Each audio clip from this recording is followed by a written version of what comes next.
Bueno, Alejandro Vera es un técnico investigador de la Asociación de Zoología Agrícola de la Estación Experimental Obispo Colombres.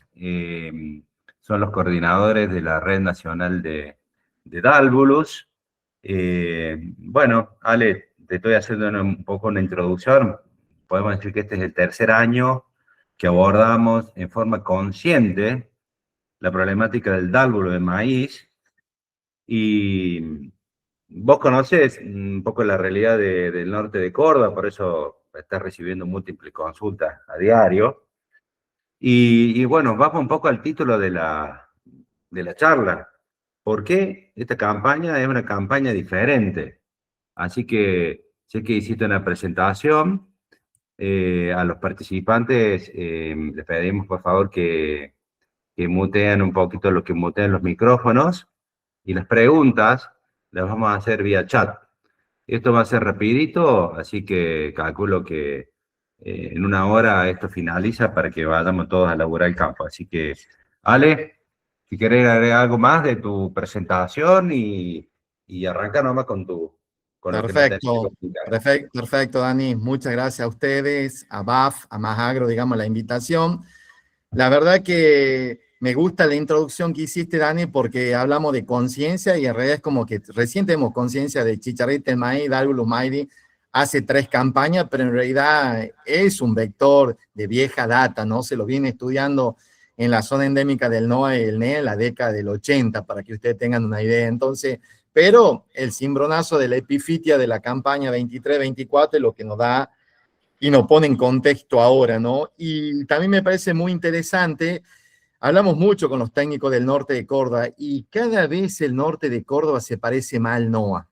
Y pareciera que esa barrera geográfica, ese límite desapareció y obviamente parecerse más ha traído como consecuencia de que las plagas también tengan un impacto fuerte, ¿no? Y lleguen a zonas que eran inhóspitas, que verdaderamente hasta estaba muy, el límite era fijo de Dálvulos Maire, que llegaba hasta Tucumán, sur de Catamarca, y no iba más allá, ¿no? Y lo mismo en el tema del NEA, que era Formosa y Chaco, y no se atrevía a irse al norte de Santa Fe o el este santiagueño. Bueno, eso cambió, ¿no? Entonces, creo que es importante, Dani, lo que dijiste, que el norte de Córdoba, ponerlo en contexto, y empieza a tener semejanzas con nosotros, y por lo tanto se está como cambiando mucho el sistema, ¿no? ¿Por qué es diferente? Y yo creo que esto lo vieron muchas veces ustedes, pero esta campaña lo que hace diferente es que el monitoreo, a diferencia de la campaña pasada que tuvimos un enero muy tranquilo, donde prácticamente no hubo presencia de chicharrita y por lo tanto no nos preocupaba nada, porque más nos preocupaba el estrés térmico hídrico, ¿no? Pero en realidad sabíamos que empezaba a avanzar el cultivo y teníamos que cuidar el periodo de susceptibilidad y prácticamente estábamos salvados. Esta campaña empieza, el primer interrogante que vemos temprano, el maíz implantado, maíz chico, se empieza a ver presencia, se empiezan a asustar los técnicos y los productores, y esto no es otra cosa más que empezamos a trabajar con 2 cosas, tanto lo que dijiste, Dani, de la red nacional, que usamos trampa, pero también el tema de las plantas, ¿no? Y ha sido el dilema existencial que hasta hoy en día lidiamos. Si la trampa es suficiente, si yo colocando trampa me evita bajarme y monitorear el campo. Definitivamente no. Pero fíjense que empieza a ser algo crucial de nosotros estar desde la campaña del horror 23-24 hasta el relaje de la campaña pasada 24-25, entramos hasta 26 que hay que contar, y hay que contar ya sea colocadas las trampas o me tengo que bajar y ver las plantas. Y algo que también me empieza a inquietar, que el año pasado, si usted hace memoria, prácticamente en la zona endémica solamente se hacía reporte de portación de lo que era espiroplama, entendiendo para todo que este es un patosistema, ¿no? En realidad son 4 enfermedades, 2 molicutes y 2 virus, pero en realidad la red nacional está muy abocada a espiroplamas. ¿Por qué? Nos preguntan muchas veces. Porque entendemos que es el patógeno con más prevalencia. Porque entendemos de que tanto Brasil, Uruguay, que hacen los 4 test, más del 90% es espiroplama y solamente está circunscrito en Santa Catarina la presencia de fitoplasma o de otro virus. Entonces, a partir de esa premisa y también viendo que la generalidad es eso, salvo algunos lugares puntuales que sí se ve virus rayado, es que vamos hacia este patógeno. Pero fíjense por qué es distinta la campaña, porque fue muy importante hacer test de portación, porque de alguna manera bajo la espuma nos transmitió tranquilidad. Sebastián Elcano, que se empezó a disparar hace aproximadamente un mes y medio, la localidad de ustedes, ahí en el norte, y empieza a crecer y empieza a inquietar, porque obviamente ve chicharrita y me dijeron que el umbral de Brasil es 1 y se quería salir a aplicar. Sin embargo, cuando se hace el test dio 0. Dalbulus maidi, su importancia es como vector y su importancia el daño indirecto de la transmisión. El daño de alimentación, salvo que tenga la incidencia de la epifitia, no es significativo. Eso es importante que usted entienda. Entonces, una chicharrita sana que se esté alimentando no me hace nada. No me va a tocar directamente el rendimiento. El problema es cuando esa abundancia crece y ahí sí empiezo a tener problemas. Y obviamente esto me pareció bueno porque nosotros redireccionamos y me gustaría que este concepto a todos los que están presentes les quede claro. La chicharrita es portadora del patógeno, pero cuando se hace los test de PCR no sabemos a ciencia cierta si es infectiva. ¿Por qué? Porque el PCR es muy sensible y puede detectar hasta 1 o 2 molicutes. Entonces, si una chicharrita lo tomó al patógeno, tiene que pasar por lo menos entre 21 días y un mes, y están viendo la foto y el cursor que estoy marcando, cómo lo celeste se va multiplicando el patógeno de las glándulas salivales, tracto digestivo, hemolinfa, nuevamente concentra en glándulas salivales para poder transmitir. Entonces, muchas veces lo toman al valor, sí, me tocó un 30% que nos tocó en Tucumán y se asusta. Es 30% que lo posee el molicute, pero no sabemos si está acá, o si está acá verdaderamente que tiene capacidad plena de contagio. Creo que eso es importante que usted lo entienda, porque también como tenemos buenas noticias que nos da 0 o menos del 10%, también cuando tenemos malas noticias que tenemos un 50%, un 40% en la zona del NEA Charata, nos asustaba. Pero es importante entender que el test PCR es muy sensible y lo que me está diciendo es que lo posea el patógeno, pero no sé si el patógeno tiene la condición de salir a contagiar las plantas en forma plena. Explicado eso, obviamente, terminamos cruzando estas dos variables que ya lo vamos a ver un poco más adelante, porque me parece que es interesante cruzar las dos y no tomarla en forma aislada. Y el tema de las trampas, lo voy a pasar rápido, pero es importante a las trampas darle funcionalidad, porque hoy también en Córdoba la pregunta es, veo en las trampas poca, pero veo mucho en el cultivo. Y empiezo a dudar la eficacia y la efectividad que tiene la trampa. La trampa es una metodología altamente eficiente como centinela. O sea, cuando empieza a captar las primeras presencias. Después, cuando ya empieza a colonizar la plaga de cabecera al centro del lote, se polariza. Y yo tendría que ayudarle a la trampa. ¿Y cómo la voy a ayudar? Y la tendría que poner en dirección del viento, cosa que de alguna manera lo que sea de migración o dispersión pasiva lo pueda captar. Tendría que subirle la altura, porque si yo la coloco abajo la trampa y sé que las chicharritas están a altura de cogollo, existe poca base eficiente, es más fácil que vuele y la pegue el viento o la traiga el color amarillo que esté en la altura del suelo. Entonces, la trampa no es que deja de funcionar, yo a la trampa la tengo que ayudar. Obviamente se me pega de todo, y ahí vamos viendo, todas estas son chicharritas que sobre todo en las consultas de diciembre de la zona de ustedes, del norte de Santa Fe, eran estas, verdes, falta de mácula, triángulo negro, raya amarilla, 4 máculas, línea de color naranja, ausencia de 2 manchas en la frente, triángulo en el pronoto de color amarillo, ojo rojo. ¿Para qué le pongo esto? Para que tengan idea de la cantidad de chicharritas que hay. Ahora, en enero, sobre maíz, le faltaba las 2 máculas negras, venación de ala de color oscura, 4 máculas. No era Dalbulus maíz. De hecho, Ale, que Sí, ahí en el flyer sí. había una trampa porque la que nos puso la agencia de publicidad no tiene las máculas, ¿viste? Entonces era un poco una pregunta trampa, digamos, a ver quién se da cuenta. Está bien, Dani, yo me di cuenta, te le iba a decir, Hubo che, varios los que me hicieron pongan un corrección. Dalbulus maíz, y después digo, no, está bueno el juego, porque es lo que nos pasó, Dani. Así que fue muy acertado hacer ese juego, me parece de 10, porque es tal cual lo que dice la foto, es lo que nos pasó, ¿no? Y Dalbulus tiene como, para que usted tenga una idea, si yo no veo 2 manchas negras, si yo no veo la cabeza que termina en esta forma como si fuera punta de flecha, si yo no veo que las alas le sobresalen del abdomen, no es Dalbulus maidi. Fíjense, esta es una foto agarrada con los dedos.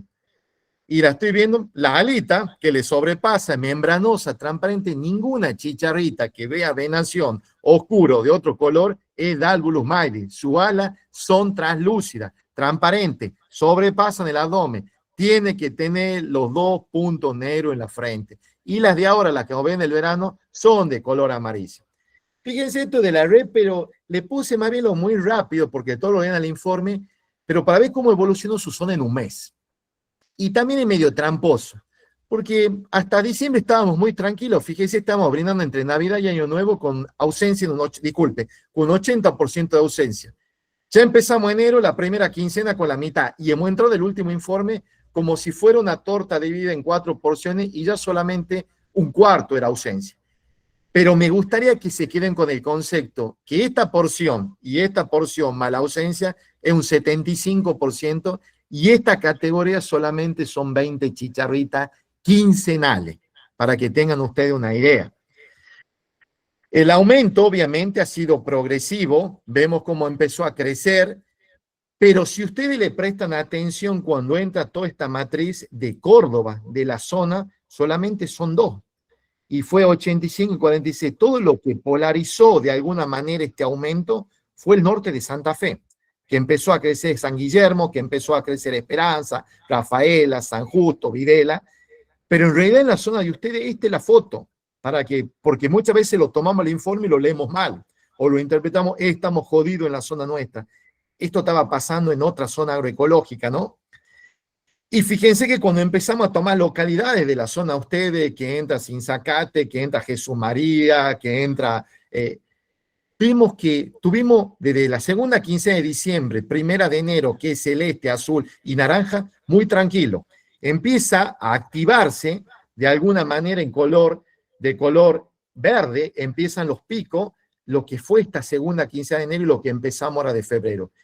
Fíjense que el cambio, no sé por qué me está saliendo.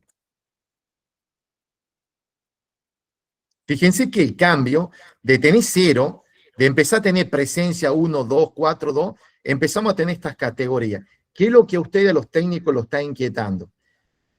Pero ¿qué es lo importante de todo esto? Son situaciones que son manejables. Son situaciones que ustedes no tendrían que entrar en pánico, que no tendrían que entrar en crisis, sobre todo si tenemos respaldo de análisis de PCR que dio bajo.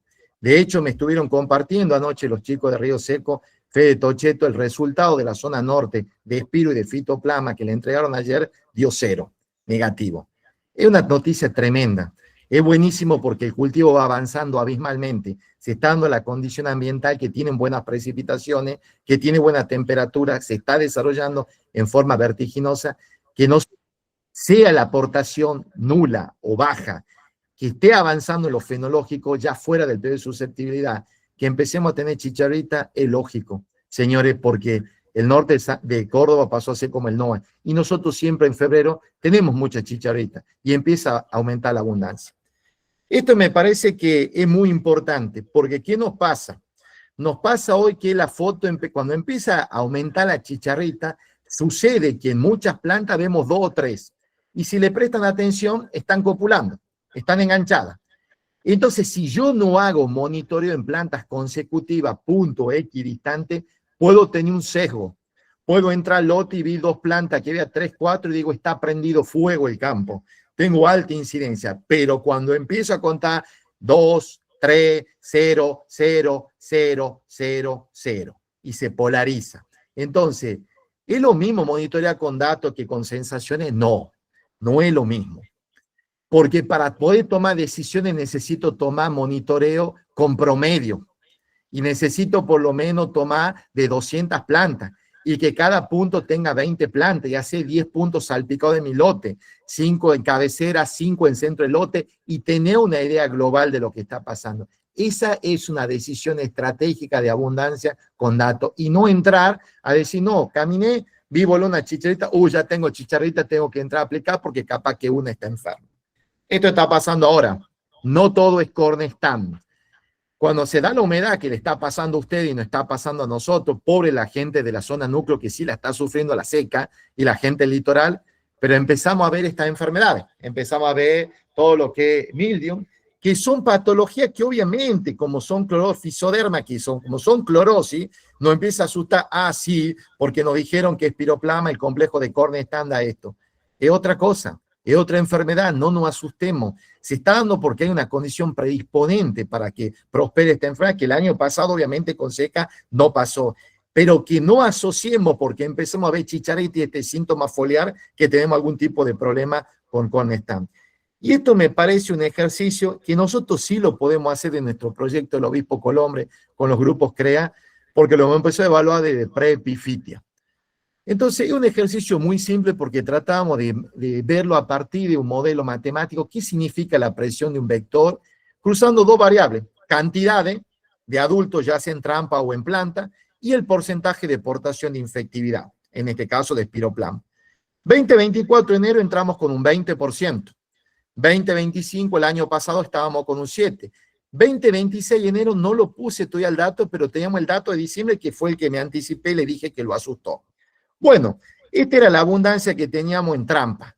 Por eso fue en los altos la puerta del infierno, porque semanalmente caían prácticamente menos de 300 chicharritas se les pegaba en la trampa. Y a ustedes les asusta tener 40 o 50.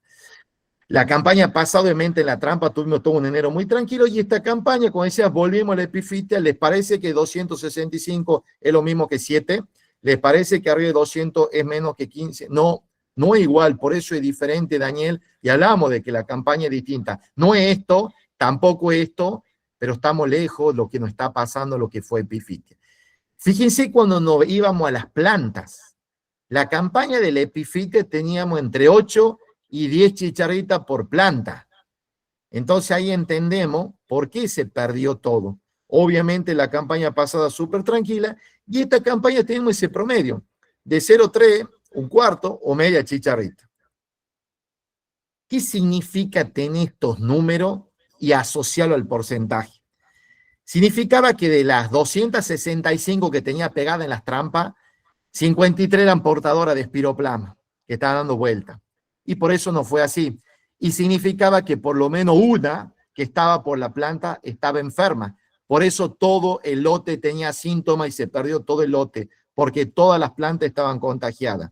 Obviamente el año pasado no había abundancia, no había aportación.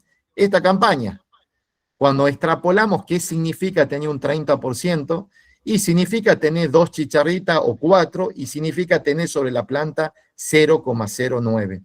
Obviamente estamos muy lejos de esto que es lo que nos asustaba. Y si hacemos de alguna manera algún tipo de gráfico de riesgo, esto fue epifitia, esto fue la campaña pasada y estamos muy por debajo de esta campaña. Pero en realidad me llegó a último momento el test y lo estuve haciendo entre gallo y medianoche y el test dio 0 de enero. Entonces ahí entendemos ese 53 en la trampa y tener 1 por planta porque el riesgo epidemiológico de epifitia, también llamada y puerta del infierno, fue altísimo. Y por eso fue alto y se perdió todo. Vimos que tuvimos nulo, un 0% entender ahora con los valores bajos de trampa y planta, hace que se polarice y que tengamos dentro de toda una campaña que el cultivo va avanzando, como dije, y sin riesgo aparente. Cuando lo vuelvo a reorganizar el gráfico para entender que no usando el 30 de diciembre, sino usando el 0, vemos que estamos en esta posición. No muy diferente a lo de ustedes. No muy diferente porque inclusive si quieren mirar Santa Fe, San Guillermo dio 0. Si quieren mirar Esperanza, Esperanza dio 0. Si quieren mirar San Justo, Videla, dio 7%. Entonces están en sintonía todo lo que es la zona. Tener esa aportación es muy importante en el contexto de hoy. Sí, Dani. Mira, una de las medidas básicas que habíamos aprendido era que cuidar que no haya maíz guacho, que no haya cultivos puentes, pero este año arrancamos con mucho maíz temprano. ¿Cómo se explica esto, que tengamos efectividad 0? ¿Cómo lo interpretan ustedes? Es muy interesante eso, Daniel, porque fue la pregunta que sonó el teléfono de hace 48 horas. Tener infectividad, inclusive el escenario era peor para nosotros. Explícanos, es muy parecido a lo de ustedes, yo la recorrí a la zona de ustedes con charlas de algunas otras empresas, todo lo que fue diciembre, y lo iba desde Sinzacate, Jesús María, lo iba a Villa Totoral, y lo veía al maíz espléndido. verde. Y me llamaba la atención que no veía síntoma en cabecera. Y cuando hablaba con los técnicos de la zona, le dije, la única verde es la realidad. Y este es el principal indicativo de que puede haber chicharrita, pero que están sanas. Porque vos en cabecera no está viendo ni achaparramiento, ni clorosis, ni un desequilibrio hormonal de multiespiga. A nosotros, ¿qué nos pasa? También producimos en el sur bajo círculo de riego. Hacemos el puente verde primaveral tan bien llamado de que aumenta la generación, que influye, sí, seguramente porque le estoy ofreciendo un insecto que es monófago. Pero hay algo que no hay que perder de vista, que es lo que nosotros respalda la teoría. Cuando hacemos el cambio primaveral, estival, que es también lo que le pasa a ustedes que han hecho siembra de temprana y hora tardía, cuando yo le empiezo a ofrecer superficie de maíz, hay una redistribución de la plaga. Y eso es muy bueno. ¿Por qué? Que se llama efecto de dilución. Es muy bueno porque la plaga, si no está enferma, porque el maíz que está sembrado no está enfermo, tengo muchas chances de que esas no se contagien. Por otra parte, es muy importante entender el cambio generacional, que son las cortes. ¿Por qué? Porque a diferencia de la epifitia, que ustedes estuvieron viendo el gráfico, que todas las plantas tenían al menos una enferma, por lo tanto todas estaban enfermas, algunas asintomáticas, pero todas enfermas, sus hijos, las ninfas, ya empezaban a aportar desde el momento cero el patógeno. Lo hacían a 15 días de DN1 a N5 y tan solo le faltaba una semana, sea adulto, para tener condición plena de contagio. Qué importante que se desarrollen ninfas sobre plantas sanas, que nacen, son adultos sanos y necesitan una planta que sea clorótica, que sea portadora del patógeno para contagiarse. Ese tiempo que ustedes no lo dimensionan es valioso, porque es un mes y en un cultivo significa desarrollar 6 hojas. Entonces, fíjense, si yo me protegí con el tratamiento de semilla hasta B2 prácticamente y elegí un germoplasma con tolerancia, estoy entrando en un B8 si yo cuidé y rompí eso. Entonces, un poco a tu pregunta, Daniel, la explicación es esa. La explicación es que primordialmente la población que ustedes generan localmente es una población sana. No está migrando ni del NOA ni del NEA, ningún tipo de población migrante enferma. Por otra parte, como se han generado y ha sido muy baja, cuando le han ofrecido nuevamente, se redistribuyó cuando se tomaron las muestras. La generación nueva que ustedes empiezan a ver ninfa y se asusta, estoy aplicando para ninfa, pero no ve. Ninfa se empezó a ver hace 3 semanas y un relojito suizo. Yo empiezo a ver que empieza a aumentar la cantidad de adultos y a las 2 semanas empieza a aparecer la ninfa y empiezan a crecer. Pero repito, es bueno que aparezca ninfa en plantas verdes, en plantas que no estén petizas, en plantas que no tengan clorosis, porque significa que están naciendo y están sanas y van a necesitar tener capacidad de vuelo, alas, sea adulto, atraerse de una planta enferma para recién contagiarse y empezar a propagar el patógeno. Tema no menor, hay antecedente en Brasil, publicado recientemente, 2025, que las chicharritas portadoras del patógeno son más susceptibles a insecticidas. O sea, todo ese atroz de entrar a aplicar químico que empezó en la zona nuestra del NOA, quizás tuvo un efecto. Quizás de alguna manera diezmó eso que era el 30% en diciembre y solamente quedaron las que no eran portadoras, que tienen más tolerancia hacia los insecticidas. Vamos a meternos con algunas preguntas que nos hacen. Sí, sí. Ya me pregunta Marcelo Nardi. Sí. ¿Cómo jugó el clima también este año con la chicharrita, digamos, para tener a lo mejor tantas poblaciones actualmente? Definitivamente. Algo que si ustedes le prestaron atención en la campaña pasada, y va la pregunta, se veía ninfa en cogollo, y mucha. ¿Pero por qué? Porque el cultivo estaba sufriendo y no podía desplegar, que en la zona nuestra, en la de ustedes, hace una hoja cada 3, 4 días. No podía, tenía que cerrar estoma y no podía desarrollar hoja nueva. Entonces, ¿cómo el mecanismo? Lo pone los huevos en cogollo, en verticilo, no más que en la zona nuestra, en la zona de ustedes, en una semana largó 2 hojas. Entonces ya bajó al estrato medio, nace el huevo, veo la ninfa N1, N2, que son sésiles, muy chiquitas, no les presta atención, le empiezo a ver N3, y ya está en el estrato medio. Entonces yo ahí tendría que mirar. La campaña pasada, como había estrés térmico hídrico, empezó a ver ninfa en el cogollo, pero tenés que le dé el sol y la insolación, a pesar que el huevo endofítico que lo coloca bajo la epidermis, sí afectó su emergencia, porque cuando hacíamos extracción de hoja íbamos a mirar, veíamos huevos secos, que no habían emergido. Entonces, he acertado esta campaña de tener ese exceso de humedad, que es buenísimo para el cultivo, pero también tiene el lado de que hay plagas que son oportunistas. Como hay plagas que no le gusta, como Trips y arañuela, hay plagas que sí les favorece el tema de humedad. Entonces, también una condición de tener esa humedad es predisponente que aumente la abundancia, que es lo que estamos viendo ahora, que es lo que empezamos a ver que comienza a aparecer las ninfas. Pero es importante que yo entienda la condición ambiental para ver qué tengo que mirar. El año pasado no tenía que ver estrato medio y bajo, tenía que mirar cogollo. Este año tengo que mirar estrato medio y bajo, porque está yéndose el desarrollo del cultivo muy rápido. Obviamente, esa es la diferencia entre la epifitia, entre esta campaña, y la pregunta lo tenemos en un B8, ¿qué es lo que va a pasar, no? Y es auspicioso porque tenemos portación baja, porque empieza a aumentar, porque no vemos síntomas, porque lo vemos parejo al cultivo, pero nos queda, les diría, como un cuarto de la carrera todavía de correr. Y trae a colación, que lo voy a tocar muy por arriba, pero ¿qué pasa con el tema de hasta cuándo tengo que cuidar? Y hasta cuándo tengo que cuidar iba a depender íntegramente del germoplasma. Hay germoplasma que seguramente que tienen cierta tolerancia, lo voy a tener que soltar en un B8, y hay otros que quizás que son mucho más sensibles o moderadamente sensibles, voy a tener que cuidar un poquito más. Lo que, si yo he elegido un germoplasma por alto potencial que sé que no tiene la potencialidad sanitaria de cuidado, tendría que cuidar esto, que es lo que está apareciendo ahora. O sea, tendría que tratar de cuidar, o si yo tengo el fenómeno de escalonar y decir, tengo, Alejandro, algunos maíces que están en B12, le aplico, no vale la pena, ya, o me está entrando de té, no vale la pena, pero tengo algo más chico, entonces ahí capaz que sí vale la pena, porque estoy escalonado. Y eso sabemos que una acción que en Dálgulos la tengo que cuidar, porque si yo tengo ahí concentrado y no controlo, seguramente se me va a pasar algo más chico, pero si yo dentro de todo concentré siembra, y tengo el pool más o menos en los vegetativos avanzados y elegí bien el germoplasma, se podría decir que prácticamente la tengo en la batalla ganada. Sin embargo, si no ese fenómeno, tendría que cuidar esto. ¿Por qué? Porque esto me va a empezar a producir esto si crece mucho y me va a empezar a formar fumagina y me va a empezar a alterar la superficie fotosintética.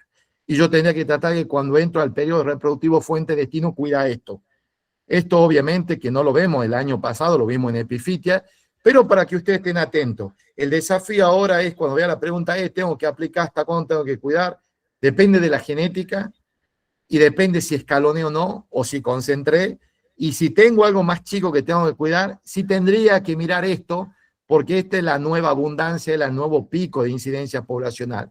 Si está sobre verde, es buenísimo, porque están sanitos. No se están desarrollando ya con planta enferma y están portando el patógeno. Solamente me queda bajarlo. Y bajarlo me refiero, no cero, señores, ¿no? Que sea verdaderamente que yo maneje presencia, que me quede. Porque Dálgulos maidi, una de las problemáticas que tiene es que no es como otro insecto que yo puedo tener cero. Y voy al control químico, que es la punta, ¿no? Que es lo que más nos gusta aplicar y pensar de que vamos a tener esta problemática. Nos fracturó la cabeza de una manera diametral porque dejamos de ver plaga de daño directo para empezar a aprender cómo se trabaja con plaga de daño indirecto y vectores de enfermedades. Y algo que vimos es que no hay umbrales, porque no me gustaría que destachara diga Alejandro Vera, que sería irresponsable de parte mía, y lo tenemos que estudiar por lo menos 3 años y en 5 zonas agroecológicas. Pero sí entendemos que cuando trabajamos con menos de una chicharrita por planta, los productos son muy eficientes. Y le coloqué en este ensayo todo tipo de productos. Hay algunos que son muy adictos a los agresivos, como son los carbamatos y los organofosforados, como el acefato y el metomil, pero también los productos que están registrados y algunas mezclas, ¿no? De que hablamos de piretroide, neonicotinoide, como bifentrin, imida, el pirate que está dentro de los chicos de BAF, digamos, al 24%, que generalmente para luego utilizamos dosis de 800, 1 litro, esto vamos hacia Dálgulos maidi con 1 litro, y empezamos a ver cómo empezamos con un 0,6, o sea, la mitad de una chicharrita en promedio. ¿Y por qué nos gusta trabajar con menos de una chicharrita por planta? Porque vemos que de la campaña de la epifitia, que la eficacia era 30, 40% y nos desesperaba, vemos que cuando trabajamos con este pseudo umbral, vemos respuesta de los productos desde el 80, 70, 90%. Disculpe, se me pasó. Entonces, fíjense, me tocó viajar mucho a Brasil y ver el desarrollo de Pirate también, que fue originalmente muy desarrollado para ninfa de Dálvulos Maide. Entonces, en el contexto que nos encontramos es muy interesante, porque hoy la pregunta es ¿qué podemos usar para ninfa, no? Y fíjense que cuando nos vamos que teníamos 5 ninfas por hoja, también vemos ese efecto, por ejemplo, que está en color verde, el tema del clorfenapir en la dosis que empieza a controlar. Fíjense cómo empieza a temblar y compararle como producto súper agresivo, como puede ser un acefato, ¿no? Y fíjense que también entra en la paleta de decir, productos como la abamectina, el clorfenapir, el piriproxifen, empiezan a trabajar, digamos, que son muy específicos, que si yo lo mezclo para estado inmaduro. Entonces, le coloqué justamente este slide porque vemos que nos vamos a enfrentar a esto, ¿no? Sobre todo que cuando estoy en la etapa final y estoy diciendo estoy en un B8, pero estoy viendo que está creciendo un poco las ninfas en algunas localidades, ¿qué podría aplicar? ¿Qué podría combinar? Y yo creo que en el caso de este producto es interesante porque tracciona tanto para adultos como para ninfas. Y en el contexto que ya voy ahí, no me pregunto todavía, Danielito, pero de Spodoptera frugiperda, de cambio de susceptibilidad, también sabemos la potencialidad que tiene el clorfenapir para el control de cogollero. Sí, simplemente no voy a presentar nada, solamente contarles que clorfenapir en Brasil se están haciendo estudios sobre control también de huevos, Alejandro, no sé si vos lo viste allá. Sí, sé que está muy dirigido a eso y a estar inmaduro, Daniel. Sí, y bueno, para los que no conocen, clorfenapir pirate es un insecticida del grupo 13, es un pirrol. Actúa por contacto, ingestión, pero su mayor habilidad es que es muy traslaminar, ¿eh? Y bueno, no solamente controla el lepidóptero, trip, arañuelas, coleópteros, es que es muy completo. Y una característica muy interesante que tiene muy baja solubilidad en agua, por lo cual no se lava por lluvia. Así que sumado al control de cogollero, creo que es una herramienta muy interesante para ofrecerle. También desde BAF tenemos Poncho, que es el tratamiento de semilla, que es el tratamiento inicial, que es clotenidin, que sin duda que la mayoría de las semillas de maíz que están en el mercado están tratados con eso.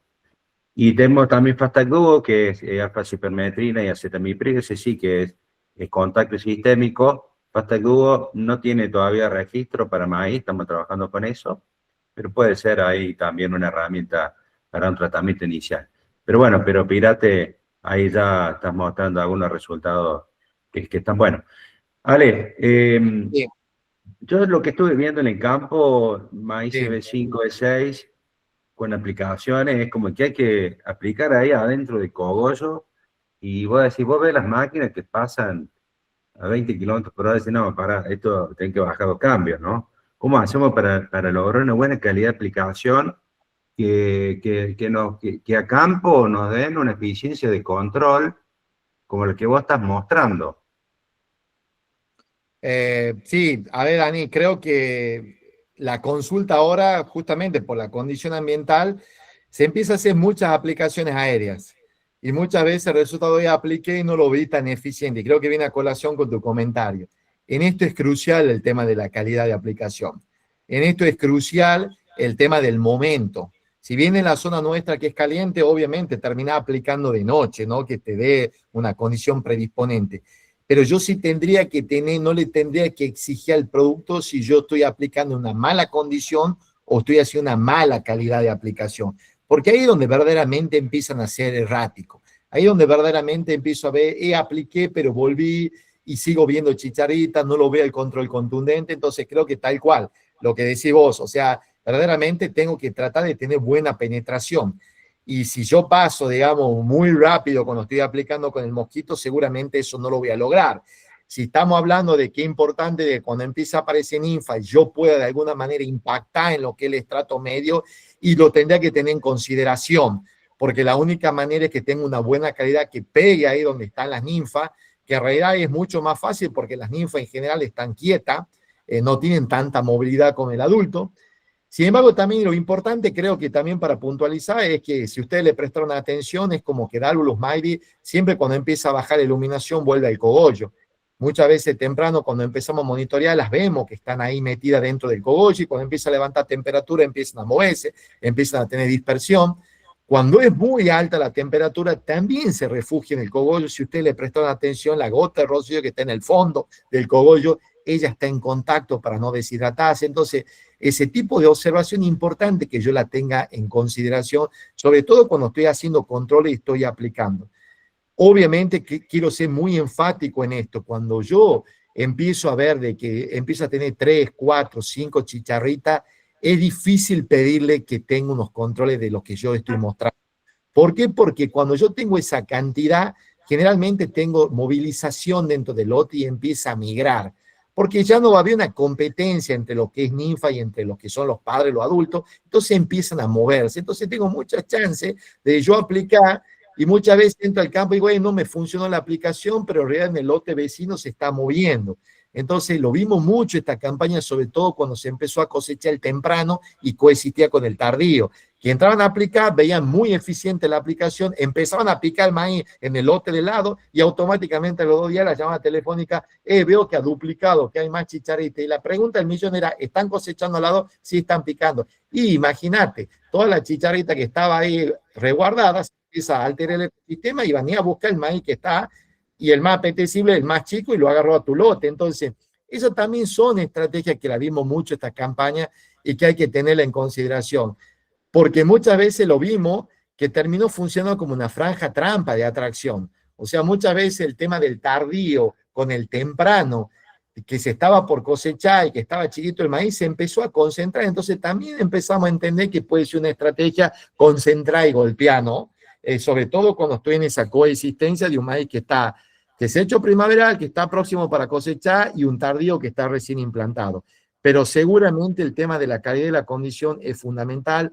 Empieza a traccionar el tema de los drones, tema no menor, sobre todo obviamente en grandes superficies, una tecnología que todavía es medio dificultosa, le falta ese tipo de desarrollo, pero sobre todo para situaciones incipientes que yo podría hacer un control diferencial de cabecera. ¿Y cuándo voy a hacer esto? Cuando yo voy a monitorear y veo que mi centro de lote es otra foto que la cabecera. Entonces ahí sí puedo hacer ese tipo de maniobras secuenciales, y el drone es una buena estrategia. Yo lo vi en todo lo que es la zona hortícola del norte, todo lo que es embarcación, todo lo que es pichanal, que son lotes chicos para producción de choclo, alta incidencia de álbulos maíz de cogollero, y han aplicado con drones y las evaluamos y tuvieron eficacias muy interesantes, inclusive aplicó de día porque pensábamos el tema de utilizar el vórtice de la turbina para que pueda levantar a las chicharritas y pueda tener el producto de contacto. Bueno, todas esas cosas hay que terminar de desarrollarlas, pero vemos como estrategia que pueden ser válidas. Pero la calidad de la condición es fundamental, que yo sí la tengo que tener. No es como otro que, digamos, me puede fallar o me puede llover o no llegué o no fue tan eficiente o no impacté gran cantidad de gotas y pedir resultados como en otras plagas. En este caso tengo que considerarlo eso como muy importante, Daniel. Bueno, Ale, ahí hay 2 preguntas. Denis y Gastón Sí, preguntan sobre los enemigos naturales qué rol juegan y el control biológico también, que más o menos está, creo que hay productos biológicos, ¿cómo la ves? sí. Creo que es importante entender los enemigos, hablando de manejo integral de plaga, los enemigos naturales son muy importantes, pero estamos en una transición. Si ustedes se acuerdan de la FACU, generalmente cuando estaba el punto de equilibrio es cuando verdaderamente el enemigo natural está controlando, en este caso un vector, pero la plaga, y lo mantiene a raya, no se dispara. Tenemos que entender que en epifitia se desbalanceó el sistema, y que haya 3.000 chicharritas pegadas en la trampa semanalmente y que en un lote estén volando más de 100.000, no había suficiente crisopa y suficiente para poder controlar vaquita. Pero eso no significa que vaya a suceder siempre. Está cambiando. O sea, el año pasado ya cambió este. Entonces sí tenemos que tratar de volver al equilibrio. Lo que sí obviamente hay que tener en cuenta que los productos agresivos seguramente me van a barrer toda la fauna benéfica. También cuando yo empiezo a ver presencia, yo no tendría que aplicar en presencia, yo porque veo una chicharrita no tendría, porque ahí juegan los enemigos naturales, ahí juega la fauna benéfica. Yo no tendría, y menos entrar con productos agresivos. Ahí hay el rol preponderante. Yo tengo que hacerlo el control cuando veo que hay el crecimiento. Y la única manera de sentirlo al pulso, tener ese time, entra a monitorear, pero entra a monitorear todos los días, cada 2 días, cada 3 días. Yo no podría entrar una vez a la semana porque una vez a la semana va a cambiar la película totalmente. Los biológicos, es el momento para probarlo. No es, los biológicos sabemos que tienen 3 capacidades fundamentales para que puedan traccionar. 1, humedad. 2, que no le dé el sol. 3, que pueda competir con la entomofauna que se encuentra en el lote. Ahora, el año pasado, ¿eso pasaba? No. Hacía 45 grados. Llovía, no, un enero ultra seco. Y no lo podíamos tirar al biológico y pedirle respuesta. Pero esta campaña, no digo en la zona núcleo, pero en la zona de usted, en la zona mía, que está lloviendo mucho, puede ser interesante. Puede ser interesante mezclarlo, entendiendo que es una herramienta complementaria, entendiendo de que puede ser interesante ahora que empiezo a ver ninfa, pero lo tengo que juzgar al biológico y medirlo al biológico como biológico. No tendría que ir a los 2, 3 días y pretender que está todo caído muerto. Porque sería de parte nuestra tonta, ¿no? Por tener esa evaluación de que traccione por lo menos 14 y 21 días, ve que forme el micelo, ve que hizo el túbulo y ve que se empieza a formar. Entonces estoy completamente seguro que en realidad lo que prosperó fue el hongo. Pero se da condición predisponente, hay temperatura, no es tan alta, hay humedad, lo podría posicionar porque empiezo a ver ninfa. Eso hay que estudiarlo también, es súper interesante, pero hay que apostarlo, hay que desarrollarlo. Genial, ahí me preguntan, hay 2 preguntas que tienen que ver. Uno me pregunta cuál es el mejor horario para monitorear. Dice, a veces empiezo temprano, este es Leonardo Jiménez. Dice, a veces empiezo temprano, pero también al mediodía. ¿Tiene incidencia en el monitoreo?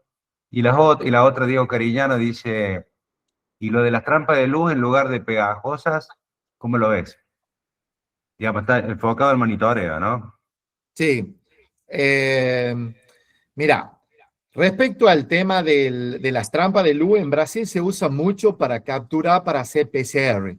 Ellos le colocan un foquito, ponen la trampa pegajosa, todo lo que se pegue esa noche se lo saca y se lo manda a hacer PCR. Porque no puedes sacar de la trampa pegajosa pegada en el campo después de una semana, porque obviamente se descompone y se degrada el ADN.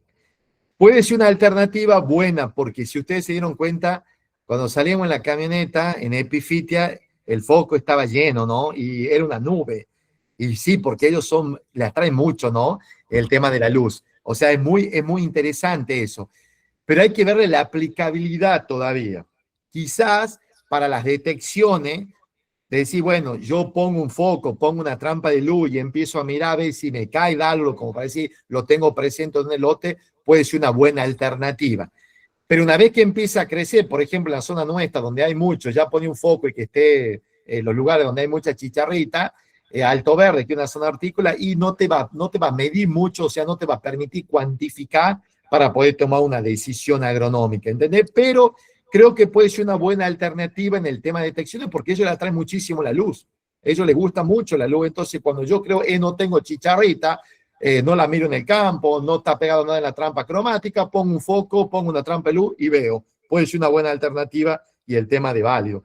El tema del horario de monitoreo, yo siempre recomiendo, sobre todo en las altas superficies, porque la pregunta del millón, sí, empiezo a las 8, pero me toca el lote a las 2 de la tarde que hace 50 grados. La respuesta es simple, señores, tengo que rotar. Si el lote 7 le tocó a las 2 de la tarde, el próximo monitoreo le va a tocar a las 7 de la mañana. Pero no solamente lo tendría que hacer con Dalvulus maide, eso lo tengo que hacer con todas las plagas, porque es la única manera de entender cómo se comporta la historia del lote. Si yo el lote lo monitoreo siempre a ese lote, por más que sea comodidad mía y tengo la ruta ya predeterminada que entro por el 1, por el 2, por el 3, seguramente siempre voy a tener un sesgo y seguramente voy a tener siempre subestimado. Está de más decirle que son ectotérmicos los insectos, que con alta insolación se refugian, se meten en el rastrojo, se meten en una cortina, bajan el estrato inferior y cuando está bien están más expuestos. O sea, esa tendría que ser una lógica y como un mandamiento dentro de cuando yo monitoreo, pero no solamente Dalvulus, sino cualquier insecto. Si me toca, porque le va a tocar algún horario que sabemos que está más refugiado y voy a tener la precaución. Me dijo Alejandro que cuando hace mucho calor baja mucho y está en el fondo del agua. Lo agarro a la planta y lo empiezo a apretar la base del cogollo. ¿No vieron que ahora pasa mucho que lo aprietan y empieza a subir por las paredes, así caminando las chicharritas del adulto? Que si yo paso así y le miro muy por arriba, voy a decir 0, pero yo lo toco a la base del cogollo, aprieto un poquito y empieza a subir cuando es que está presente. Bueno, esos son tips de monitoreo para volverse más eficiente. Si quieren, vamos a una partecita ahí. No sé si hay algo más de chicharrita, Dálvulo, Daniel, o pregunta de... No, o estamos, que está dale, activa el avanzá, dale, micrófono. porque son las Sí, 9:20, podemos ir cerrando sí. 9:30, A ver, yo 9:40. para cerrar la Dálvulo y un poquitito de cogollero. Bueno, Tienen que estar tranquilo. Va a aparecer Dálvulo, sí, que no lo inquiete. Vean como una herramienta complementaria el test de PCR, porque eso le va a dar tranquilidad, su seguro de vida, porque ustedes dicen, estoy viendo presencia, estoy promediando, estoy haciendo los puntos, tengo una chicharrita, está en 0,1, le entro a aplicar, no sé, 0,2, no sé si no.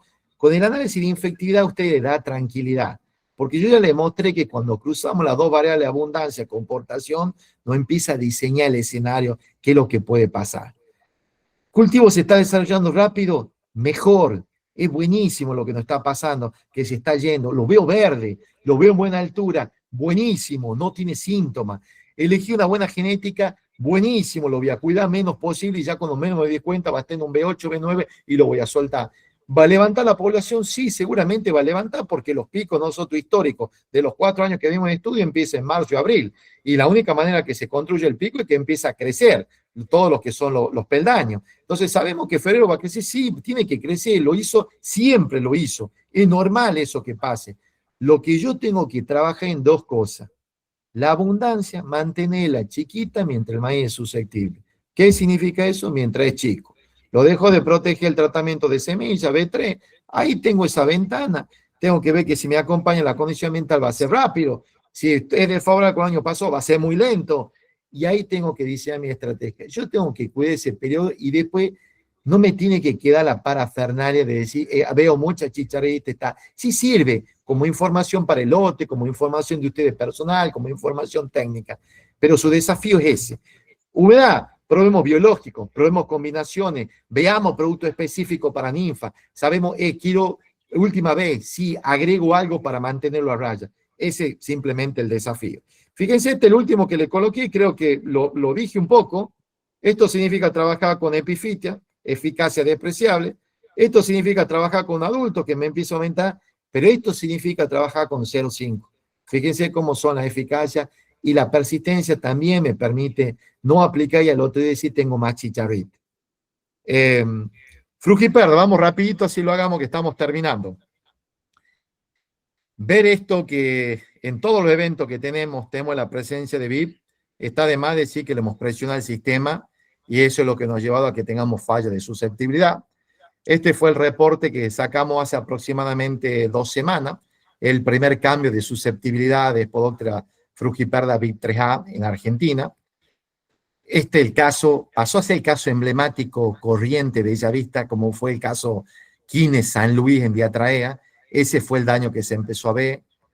Obviamente, no podía ser condición ambiental de que desestabilizó la expresión de proteína, porque hemos avanzado 4, 6, 7 orugas grandes, test positivo, presencia de VIP en hoja, macerado de oruga, fíjense, de color marrón, que dio las 2 líneas, me está diciendo, dentro de su hemolinfa hay rastra de VIP3A y estaba sobreviviendo. Esta es la foto de que empieza a aparecer la incidencia en campo. Y dejó de ser el 3%, que decíamos, bueno, puede haber impureza de semilla. Hay lugares que asusta, como el litoral, arriba del 50%, el NEA, otros lugares como Santa Fe tranquilo, otros lugares como ustedes donde no se ve nada. Entonces, creo que la foto es importante decir, las larvas vivas, de que está diferencial porque estamos viviendo una transición. Ojalá en la zona de ustedes se mantenga por lo menos 2 o 3 años esta condición. Cuando vimos David, obviamente, empezó a avanzar y las zonas candentes ya pasó de un David 4.6 a 7.9. Entonces, hice una falla muy clara de la tecnología. Nosotros cuando lo evaluamos, fíjense, estas son las orugas que estaban comiendo VIP de color verde que tiene el tracto y seguían vivas. Quisimos evaluar lo que es lo que pasaba y tomamos una población susceptible y la población está resistente y le dimos de comer no BT.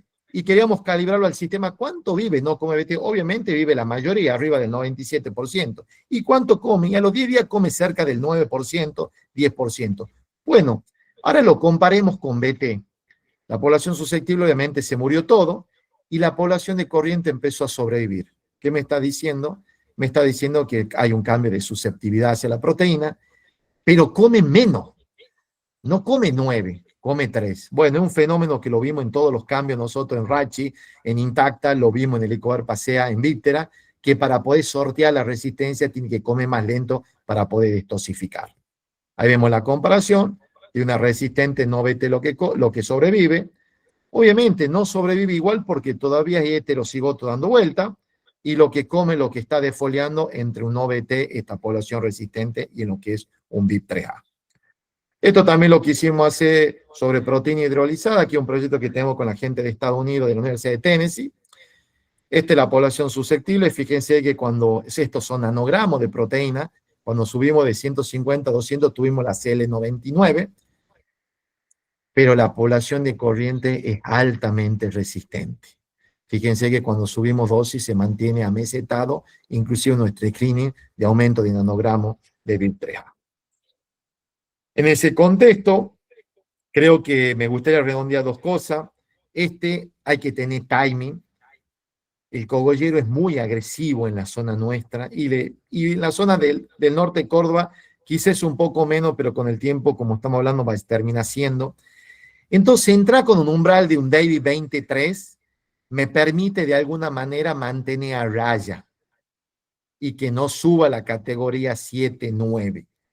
También me permite tener larvas chicas que es de color verde y no larvas grandes que es de color rojo, más de 1,5 centímetros. Y es el resultado de la eficiencia.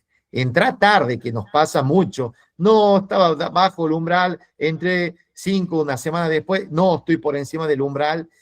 Ya es difícil, porque cuando yo entro por arriba del 40-50% ya no veo respuesta en la escala de severidad. Y tampoco veo que no controlo de todas las orugas que son un poco más grandes. Y mi eficiencia se cae por el piso, en menos del 60%. Siempre entramos re tarde, entramos así. Entonces, fíjense que cuando entramos con 70, 80, no pidamos bajar por debajo del umbral porque esta plaga es muy agresiva. Producto, lo nombró recién Daniel, obviamente está el tema del... Tenemos muchas herramientas que a diferencia de Albumaide, hay pirroles, hay diamida, hay el grupo 30. Y fíjense algo interesante, cuando nosotros hicimos este estudio, es que vimos como un cambio en algunas zonas agroecológicas de las diamidas, disculpen, de la lambda cialotina, el piretroide, del ufenurón, el IgR, de la diamida, el clorantaniliprol, sobre todo en la zona donde es alta la incidencia no ANEA. Eso mismo lo quisimos replicar nosotros este año probando productos nuevos. Y fíjense que tanto Sumi como BAF tienen un producto nuevo del grupo 30 para que ustedes se ubiquen, es igual que el Plinazolin, o sea, el Virantra. Comparten los tres en el grupo. Pero tanto el Brofanilide, no está comercialmente en el activo que tiene BAF, creo que la proyección de que salga en marzo, es muy eficiente. Fíjense la eficiencia que tiene inclusive con subdosis, de la mitad de dosis de la de Marbete y de un cuarto de dosis. Porque es un producto muy larvicida, muy específico, ¿no? Entonces, frente al cambio de susceptibilidad, hay una herramienta que es interesante, hay herramientas interesantes. ¿Qué tenemos que hacer? Rotar modo de acción para no matarla. Lo mismo, fíjense que cuando lo vimos, acá está el grupo del 30, el Brofanilide, la eficacia que tenía, el Pirate en un momento respetando umbrales, y comparado con otros productos que nos gusta usar mucho a nosotros, como son las diamidas, como son el tema del espinoteram. Y fíjense que nuevamente cuando hacemos en un momento 2 también vemos la respuesta. Acá en este caso se lo mezcla con el IgR, el tema del Pirate. Acá el Pirate solo, el clorfenapir, el Brofanilide solo, y también con otros productos, digamos, tanto las diamidas como el espinoteram, la espinosina. Dicho esto, para terminar, nos enfrentamos tanto en las dos plagas donde hay que fortalecer el manejo integrado, hay que salir a monitorear, hay que respetar umbrales. Hay evidencia del cambio de susceptibilidad de poblaciones de Argentina hacia determinado activo, por eso es clave la rotación del modo de acción. Tenemos que usar todos los productos que son eficientes y alternarlos. Si hacemos siempre de uno el mismo, lo vamos a terminar matando. Y eso es lo que le pasó a VIP cuando se masificó, como en todos los semilleros. No hagamos que pase lo mismo con las tecnologías insecticidas, que en el caso del cogollero son altamente eficientes. Obviamente la resistencia no es un riesgo futuro, es una realidad de hoy que requiere atención. Entonces la zona de usted está tranquila o moderadamente tranquila, pero sacan a monitorear los VIP. Creo que eso va a ser importante para que la puedan detectar la falla a tiempo. Bueno, eso creo que me entró bien a tiempo, Dani, Genial. nuestro de Genial, trabajo. excelente, la gente está re contenta con tu charla, hablan que ha sido muy clara. Para reforzar nomás lo último de la propuesta de VAS, que estamos trabajando ahí en Brofanilide, que es un producto nuevo que estamos por lanzar al mercado. Pirate sigue siendo una buena alternativa para manejo dual de las dos plagas, así que tanto para Dalvo como para Cogollera estamos trabajando con nuestra propuesta con Pirate. Ahí hay un comentario muy lindo de Enrique Lobos, que Enrique, bueno, fue profe mío, pero yo era muy joven y él también. Dice, y una parte que dice, está bueno, dice, buen día, hoy es posible bajar la presión de adultos y por lo tanto de larvas con aplicaciones de atracticidas disponibles en el mercado. Esto ayuda mucho a la eficiencia de los paquetes tecnológicos de control. En el futuro cercano también habrá virus de alta eficiencia, perdón, virus de alta eficacia como lo usan en Brasil. Así que, genial. Totalmente de acuerdo con Kiko, un amigo, y todas las herramientas que a nosotros nos sumen, es importante incorporarlas. Porque esa es la base del manejo integral de plagas. El tema de la aplicación de insecticida es tan solo una columna en la casa. Yo tengo que integrar todo el resto, entonces todo lo que pueda poner biológico, atracticida, feromona, atrayente, en buena hora, porque nos va a permitir traccionarlo mejor al sistema y entenderlo mejor. Genial. Ahí preguntan, este nuevo producto de VAS, ¿cuándo va a estar disponible? No lo sabemos, probablemente el 27, por la información que yo tengo. Está todavía en proceso de registro y si solamente va a ser para oruga, no, también para otras plagas. Bueno, Alejandro, ahí Pablito Suárez te mando saludos, muy buena la charla, excelente y claro, Ale.